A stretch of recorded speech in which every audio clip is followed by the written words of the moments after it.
I stared at the thick envelope in my hands, my heart pounding. The return address bore the name of Max's lawyer, a man I'd hoped never to hear from again. With trembling fingers, I tore it open, praying it wasn't what I feared. It was worse. Divorce papers, I whispered, the words barely audible in the sudden silence of our once bustling kitchen. The house Max and I had shared for 15 years suddenly felt alien, as if the very walls were closing in on me. I skimmed the legal jargon, my eyes catching on phrases that made my blood run cold. Division of assets, sale of property. And then, like a slap to the face, transfer of ownership of 1478 Maple Street to Ryan Thompson. Ryan, Max's younger brother, the perpetual freeloader who'd been crashing on our couch for the past 6 months, eating our food and drinking our beer without so much as a thank you. The phone rang, startling me out of my shock. I answered without thinking. Nora. It was Lucy, my neighbor and closest friend. At 60, she'd seen her fair share of life's ups and downs. I saw the courier leave. Are you okay? I couldn't find the words to respond. How could I tell her that my husband of 17 years was not only divorcing me, but giving away our home to his deadbeat brother? Nora. Lucy's voice sharpened with concern. I'm coming over. Before I could protest, she'd hung up. Moments later, I heard her key in the lock, the spare I'd given her years ago for emergencies. This certainly qualified. Lucy bustled in, all 5'2" of her radiating concern. Oh, honey, she said, taking in my shell-shocked expression. What's happened? I wordlessly handed her the papers. As she read, her face darkened like storm clouds gathering. That no-good son of a... She caught herself, but I could see the fury in her eyes. He can't do this, Nora. This is your home, too. Apparently he can, I said, my voice hollow. It's all there in black and white. Lucy's jaw set in a determined line. We'll see about that. Have you called a lawyer? I shook my head, still reeling. I haven't done anything. I just opened it. Well, that's our first step, Lucy declared, pulling out her cell phone. My niece Jessica is a divorce attorney. She'll know what to do. As Lucy dialed, a car pulled into the driveway. My stomach dropped as I recognized the sleek black BMW. Max! He's here, I whispered, panic rising in my chest. Lucy's eyes narrowed. Good. Let him come. It's time you stood up to that bully. The front door opened, and Max strode in like he owned the place. Which I supposed he thought he did. Nora, he said, his tone cold and businesslike. I see you got the papers. I found my voice, anger finally breaking through the shock. How could you, Max? Giving our house to Ryan? After everything we've built here? He had the audacity to look annoyed. It's not our house anymore, Nora. And Ryan needs a fresh start. You'll be fine. You can stay with your sister or something. Lucy stepped forward, her small frame vibrating with rage. Now you listen here, you arrogant. I held up a hand, silencing her. For the first time in years, I felt a spark of something long dormant, defiance. No, Max, I said, my voice steady despite the trembling in my hands. I won't be fine, and I'm not going anywhere. This is my home, and I'll fight you every step of the way if I have to. Max's eyes widened, clearly not expecting resistance. Don't be difficult, Nora. It's over. Just sign the papers and... Get out, I interrupted, surprising even myself with the steel in my voice. Now, before I call the police and have you removed for trespassing. For a moment, Max looked like he might argue, but something in my expression must have warned him off. Without another word, he turned and left, slamming the door behind him. As the echo faded, I sank into a kitchen chair, suddenly exhausted. Lucy put a comforting hand on my shoulder. I'm proud of you, honey, she said softly. And don't you worry. We'll figure this out together. I nodded, a plan already forming in my mind. Max might think he'd won, but he had no idea what I was capable of. This was just the beginning. The next morning, I woke to the sound of Max rummaging through our bedroom closet. For a moment, I forgot about yesterday's bombshell. But reality crashed back as I saw him stuffing clothes into a suitcase. "What are you doing?" I asked, my voice still rough with sleep. Max barely glanced at me. "Packing. I'm staying at Ryan's for a while." I sat up, anger flaring. "Oh, so you're kicking me out of my house and moving your brother in?" He sighed, exasperated. "It's not like that, Nora. Ryan needs a fresh start, and this place is too big for just you anyway." "Just me?" I echoed, incredulous. "Max, we've been married for 17 years. This is our home." He zipped up his suitcase with unnecessary force. "Was our home. Things change, Nora. People change." I got out of bed, squaring my shoulders. "When did you change, Max? When did you become this stranger who doesn't care about anyone but himself?" His eyes flashed. "That's rich coming from you. You checked out of this marriage years ago. What are you talking about?" "Oh, come on," he scoffed. "When was the last time you showed any interest in my work? In me? You've been sleepwalking through our life together. I felt like I'd been slapped. That's not fair. I've always supported you." "Supported me?" Max laughed bitterly. "Is that what you call quitting your job to become a housewife? Leaving me to shoulder all the financial burden? You asked me to quit." I shouted, memories flooding back. "You said you wanted a wife, not a colleague. That it would be better for your career if I stayed home." Max waved dismissively. "Ancient history. The point is, this isn't working anymore. Hasn't been for a long time." I took a deep breath, trying to calm the storm of emotions inside me. "If that's how you felt, why didn't you say something? We could have worked on it, gone to counseling." "It's too late for that," Max interrupted. "I've made my decision. The papers are signed. It's over." As he brushed past me, a memory surfaced. Our first date at the company Christmas party. Max had been so charming, so attentive. When had that man disappeared? "Wait," I said, grabbing his arm. "What about our history? Doesn't that mean anything to you?" For a moment, I saw a flicker of the old Max in his eyes. But it vanished as quickly as it appeared. "History doesn't pay the bills, Nora," he said coldly. "Or keep a man satisfied." The implication hit me like a punch to the gut. Is there someone else?" Max's silence was answer enough. I stumbled backward, feeling like the floor had dropped out from under me. "How long?" I whispered. He shrugged, not meeting my eyes. "A while. It doesn't matter." "It matters to me," I shouted, tears burning in my eyes. "Who is she? Do I know her?" Max hefted his suitcase. "I'm not doing this, Nora. It's over. Move on." As he headed for the door, rage overtook my hurt. I grabbed the nearest object, a framed photo of us on our honeymoon, and hurled it at him. It missed, shattering against the wall. Max whirled around, eyes wide. "Have you lost your mind? Get out!" I screamed, grabbing another frame. "Get out of my house." He didn't need to be told twice. I heard his footsteps pounding down the stairs, then the slam of the front door. Silence fell, broken only by my ragged breathing. I sank to the floor, surrounded by the wreckage of our life together. The sound of a key in the lock startled me. Had Max come back? But it was Lucy who appeared in the doorway, concern etched on her face.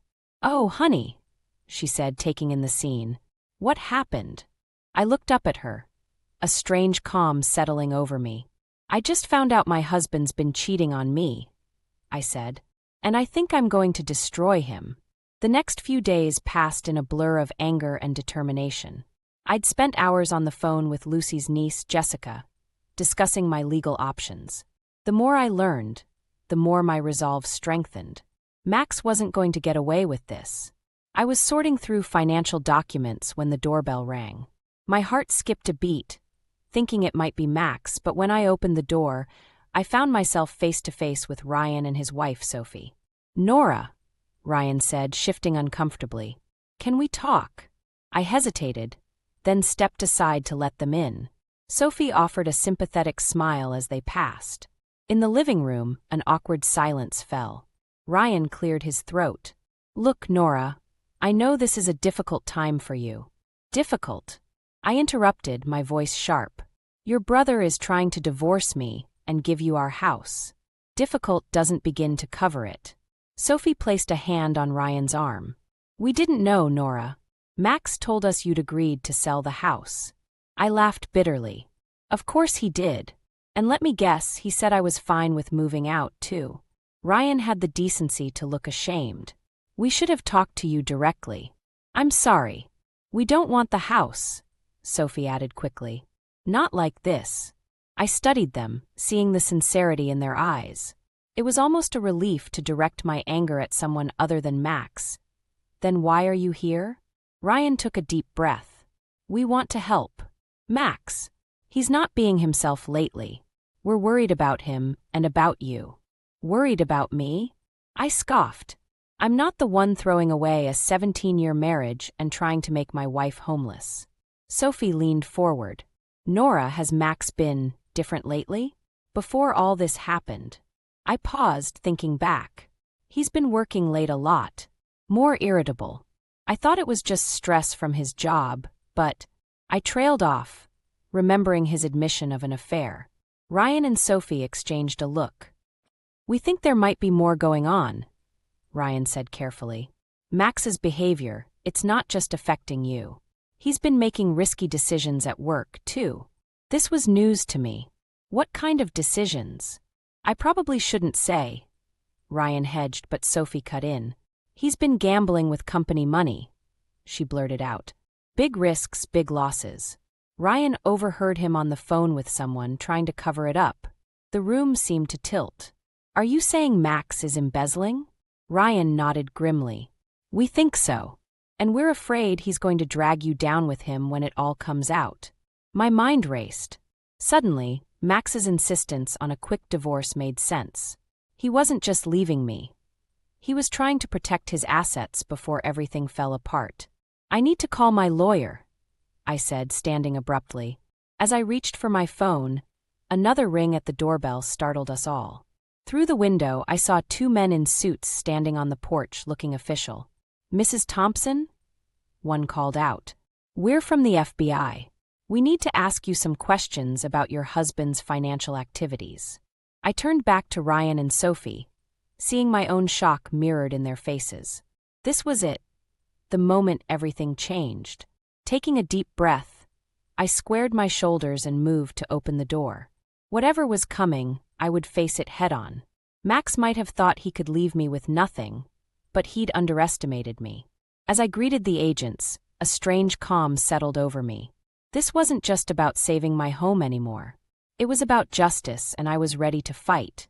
After the FBI agents left, I felt like I was drowning in a sea of questions and uncertainties. My world had been turned upside down in a matter of days, and I desperately needed a lifeline. That's when I remembered Lucy's standing invitation for coffee and sympathy. I found myself on her porch, my hand hesitating over the doorbell. Before I could press it, the door swung open, and Lucy stood there, concern etched on her face. I saw you pull up, she said, ushering me inside. You look like you've been through the ringer, honey. I collapsed onto her floral couch, the familiar scent of cinnamon and vanilla wrapping around me like a comforting blanket. Lucy, everything's falling apart, I said, my voice cracking. She settled beside me, patting my hand. Start from the beginning. So I did. I told her about Max's affair, the divorce papers, and now the FBI investigation. Lucy listened without interrupting, her expression growing stormier with each revelation. When I finished, she stood up abruptly. That no-good lying snake, she muttered, pacing the room. Nora, you can't let him get away with this. I don't know what to do, I admitted. I feel so lost. Lucy stopped pacing and fixed me with a steely gaze. You fight, that's what you do. You've spent years supporting that man, putting your own dreams on hold. It's time to take back your life. Her words ignited a spark of determination in my chest. But how? Max has always handled our finances. I don't even know where to start. Then we'll figure it out together, Lucy declared. She disappeared into her study, returning with a laptop and a stack of legal pads. First things first, We need to protect your assets. Did you sign those divorce papers? I shook my head. No, I was too shocked at first, and then with the FBI showing up. Good. Lucy nodded approvingly. Don't sign anything until you've talked to a lawyer. In fact, she picked up her phone and dialed a number. Jessica? It's Aunt Lucy. I've got a friend here who needs your help urgently. As Lucy arranged an emergency meeting with her niece, I felt a weight lifting from my shoulders. For the first time since this nightmare began, I didn't feel alone. The next few hours were a whirlwind of activity. Jessica arrived, armed with legal knowledge and a take-no-prisoners attitude that reminded me of her aunt. We pored over financial documents, made lists of questions for the FBI, and strategized how to protect my interests in the divorce. Nora, Jessica said, looking up from a pile of bank statements, did you know about this offshore account in your name? I blinked in surprise. What offshore account? Jessica showed me the document. Sure enough, there was an account in the Cayman Islands with my name on it, containing a substantial sum of money. Max must have set this up, I said, my mind racing. But why put it in my name? Lucy and Jessica exchanged knowing looks. To hide it from creditors, Jessica explained, or to frame you if his embezzlement was discovered. The realization hit me like a punch to the gut. Max hadn't just been planning to leave me. He'd been setting me up to take the fall for his crimes. What do? I asked, fear and anger warring inside me. Jessica's expression was grim but determined. We fight fire with fire. Max thinks he's clever, but he's left a paper trail. We can use this to negotiate a better settlement and possibly even clear your name with the FBI. As the sun began to set, casting long shadows across Lucy's living room, I felt a strange mix of exhaustion and exhilaration. The path ahead was daunting, but for the first time, I could see a way forward. Thank you both, I said, my voice thick with emotion. I don't know what I'd do without you. Lucy squeezed my hand. You're stronger than you know, Nora. It's time to show Max and the world what you're made of. I nodded, a new resolve settling over me. Max had underestimated me for the last time. Tomorrow the real fight would begin. Armed with the knowledge from Lucy and Jessica, I spent the next day preparing for the inevitable confrontation with Max. I pored over old documents, piecing together the history of my grandmother's house. By evening, I felt ready. The sound of Max's key in the lock sent my heart racing. I stood in the living room, steeling myself for what was to come. Nora, Max called out, sounding irritated. We need to talk about the house sale. I took a deep breath. Yes, we do. He strode into the room. All business. Look, I know you're upset, but Ryan needs. The house isn't yours to give away, Max. I interrupted, my voice steady. He blinked, caught off guard. What are you talking about? I held up a stack of papers. This house belonged to my grandmother. She left it to me in her will, years before we were married. It's not part of our marital assets. Max's face flushed red. That's impossible. I would have known. You didn't know because I never told you, I said, feeling a surge of confidence. Grandma always said to keep something for myself, just in case. I guess she was right. You're lying, Max sputtered, but I could see the doubt in his eyes. I laid out the documents on the coffee table. It's all here, Max. The deed, the will, everything. This house is mine and mine alone. He snatched up the papers, scanning them frantically. As the truth sank in, his expression morphed from anger to disbelief. Why didn't you ever say anything? He demanded. Would it have mattered? I shot back. You've been making decisions without me for years. Why start consulting me now? Max slumped onto the couch, looking defeated. So what now? You're just going to kick me out. That was your plan for me, wasn't it? I couldn't keep the bitterness from my voice. He had the grace to look ashamed. Nora, I didn't mean for things to get so messy. Messy? I laughed incredulously. Max, the FBI is investigating you for embezzlement. You've been having an affair, and you tried to give away my house. Messy doesn't begin to cover it. His head snapped up. How do you know about the investigation?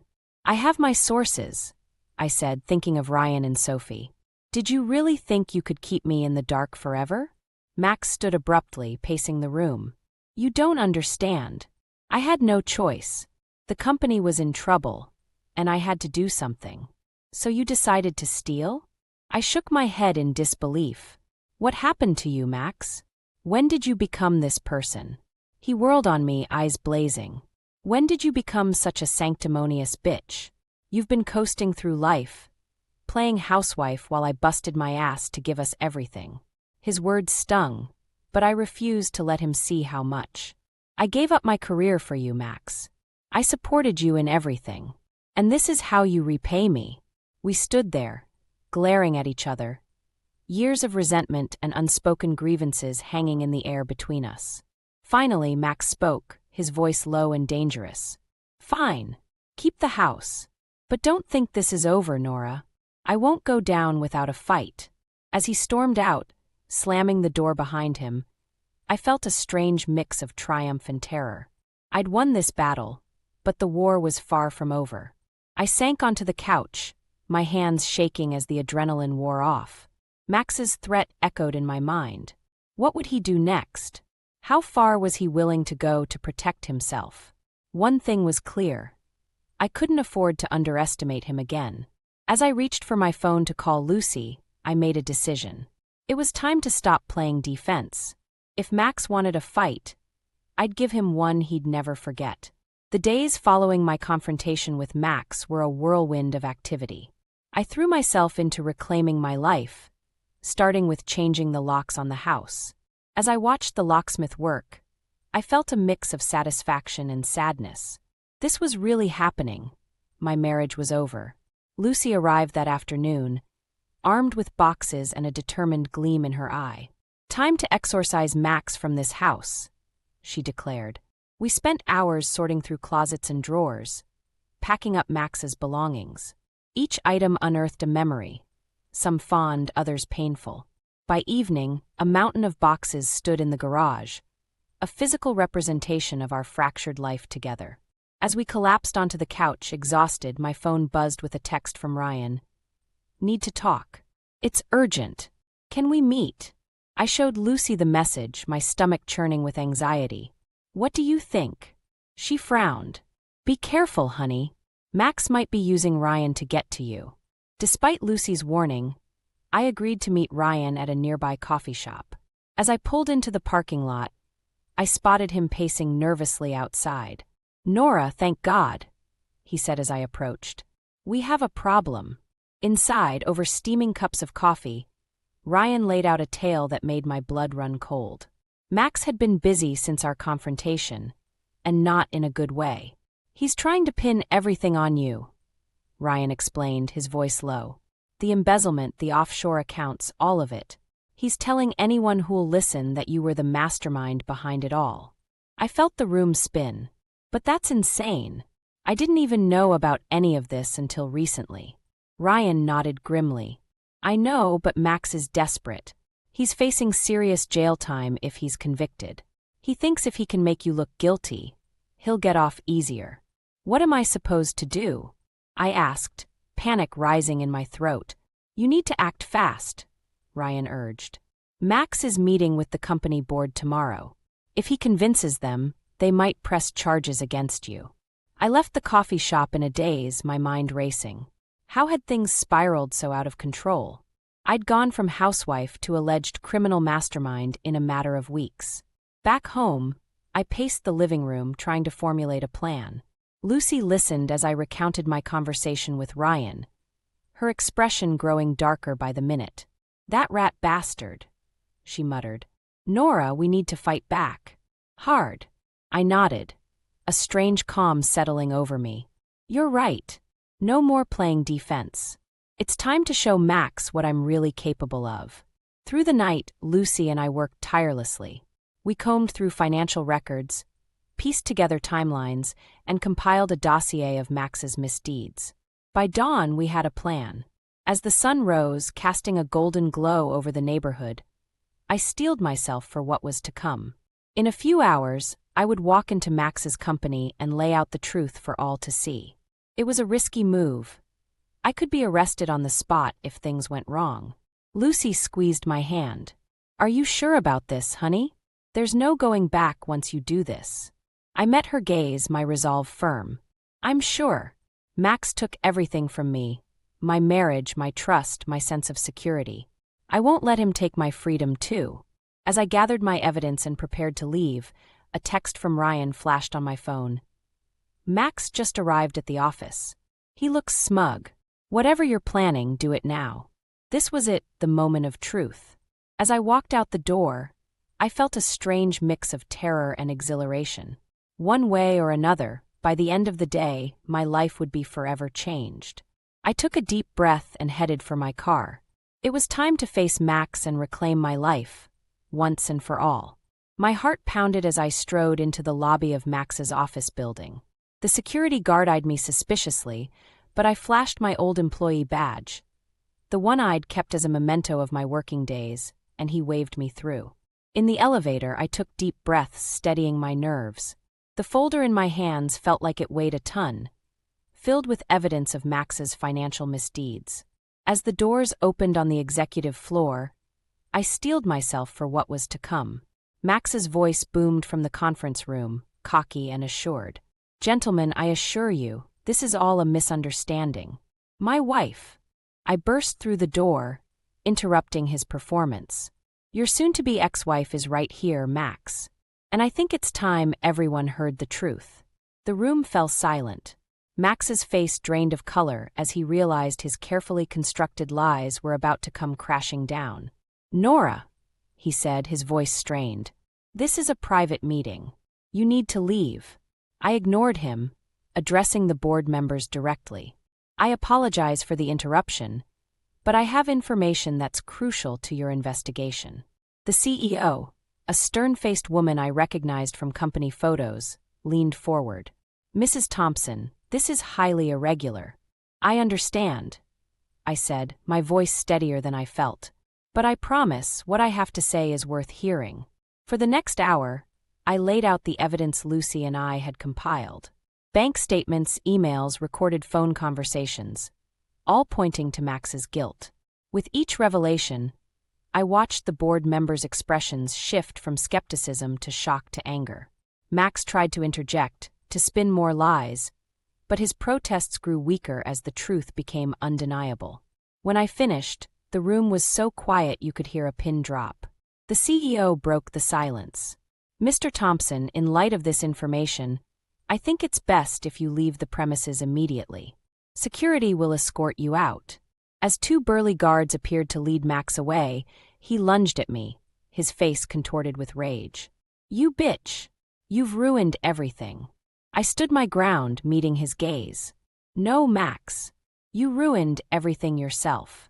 I'm just cleaning up your mess, like I always have." After Max was gone, the CEO turned to me. "Mrs. Thompson, we owe you a debt of gratitude. But I have to ask, why come forward now?" I took a deep breath. Because it was the right thing to do. And because I refused to let Max destroy my life any more than he already has. As I left the building, my phone buzzed with a text from Lucy. "It's done. Divorce papers filed. You're free."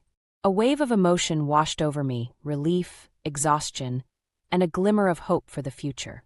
But my journey wasn't over yet. When I got home, I found Ryan and Sophie waiting on my porch. Their faces were grim. "Nora," Ryan said, his voice tight, "Max is gone. He cleared out his bank accounts and disappeared. The police are looking for him, but..." I felt the ground shift beneath my feet. After everything, Max had managed one last act of cowardice. The thought of him out there, potentially plotting revenge, sent a chill down my spine. As the reality of the situation sank in, I realized that my fight for justice and peace was far from over. Max was still out there, a threat looming on the horizon, and I had no idea what he might do next. I looked at Ryan, Sophie, and Lucy, who had just pulled up in her car. They were my support system, my chosen family. Together, we'd face whatever came next. "All right," I said, squaring my shoulders. "What's our next move?" The battle might be won, but the war wasn't over. And I was ready to face whatever challenges lay ahead. 6 months passed without a word from Max. I'd almost begun to believe he was gone for good, when the doorbell rang on a quiet Sunday afternoon. I opened the door to find Max standing there, a shadow of his former self. His designer suit was wrinkled, his hair unkempt. The arrogance I'd known for years was replaced by desperation. "Nora," he said, his voice hoarse. "Can we talk?" Against my better judgment, I let him in. We stood in the living room, the space between us charged with unspoken words. "I've lost everything," Max began, his eyes darting around the room. "My job, my reputation, my friends. All because of you." I felt a flare of anger. "Because of me? You did this to yourself, Max." He ran a hand through his hair, agitated. I know. But I've changed. I've had time to think, to realize what really matters. I want to make things right." For a moment, I felt a flicker of the old longing. The Max I'd fallen in love with seemed to be peeking through. But then I remembered all the lies, the betrayal, the years of feeling small and insignificant. "It's too late for that," I said firmly. Max's demeanor shifted, desperation giving way to anger. "Too late? After everything we've been through? You owe me, Nora. I made you who you are." I laughed, the sound sharp and bitter. "You didn't make me, Max. If anything, you almost unmade me. But I found myself again. No thanks to you." He stepped closer, his eyes wild. "You can't just throw away 17 years. I'm sorry, okay? I'll do better. We can start over." I stood my ground, feeling stronger than I ever had in his presence. "No, Max. We can't. What we had is gone, and it's not coming back." "You bitch," he snarled, his mask of contrition falling away. "You think you're so much better than me now? You're nothing without me." As he lunged forward, I reacted instinctively, sidestepping his grasp. Max stumbled, crashing into the coffee table. In that moment, I saw him clearly for the first time. Not as the powerful man I'd feared and admired, but as a broken, desperate person clinging to the past. "Get out," I said, my voice steady. "And don't come back. Ever." Max struggled to his feet, his face a mix of rage and defeat. "This isn't over, Nora. You'll regret this." As he stormed out, slamming the door behind him, I felt a weight lift from my shoulders. The last ties binding me to my old life had been severed. I sank onto the couch, emotions swirling. Then I noticed something on the floor. A small velvet box that must have fallen from Max's pocket. Inside was my grandmother's ring, the one I'd thought lost years ago. Holding the ring, I was flooded with memories. Not of Max, but of my grandmother. Her strength, her wisdom, her unwavering belief in me. I slipped the ring on, feeling a connection to my past and a renewed sense of purpose for my future.